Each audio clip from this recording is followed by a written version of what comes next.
Les amphithéâtres étaient des bâtiments de forme elliptique très caractéristiques qui assuraient un environnement idéal, surtout aux jeux du cirque.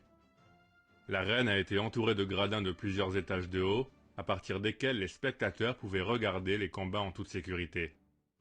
Le Colisée est l'un des édifices les plus connus de l'histoire mondiale et l'amphithéâtre le plus redouté de l'Empire romain antique. On a commencé les constructions sous le règne de l'empereur Vespasien. L'édifice, construit à la périphérie du Forum romain, a été inauguré en 80 après Jésus-Christ par Titus, le successeur de Vespasien. Le bâtiment a reçu sa forme finale sous l'empereur Domitien. Le bâtiment énorme avait été nommé amphithéâtre Flavien d'après la dynastie qui l'a fait bâtir, mais au Moyen-Âge, ils l'ont renommé après la statue équestre de Néron qui était aux alentours.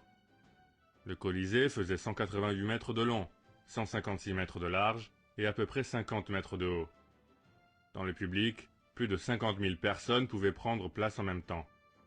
Pour l'empereur et ses compagnies, les constructeurs ont créé une loge séparée au-dessus des portes principales. Les architectes et ingénieurs de l'amphithéâtre ont créé un bâtiment de structure très compliqué en calcaire, en tuf et en briques.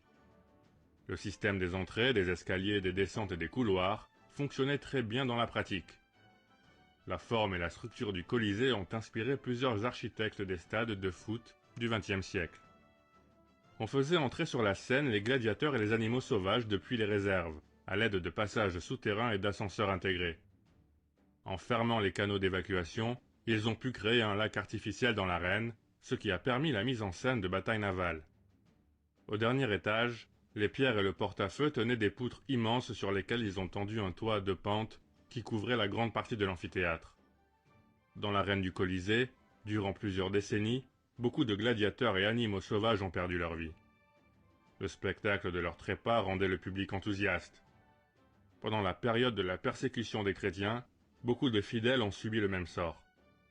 L'amphithéâtre central de Rome attire des milliers de touristes tous les ans, même de nos jours. Sa forme n'est plus parfaite, mais il est toujours le plus important symbole de la ville impériale, et dans les oreilles des visiteurs résonnent encore les paroles de Bède le Vénérable, historien, théologien et philosophe anglais du Moyen-Âge. Tant que le Colisée sera debout, Rome sera debout. Quand le Colisée s'écroulera, Rome s'écroulera.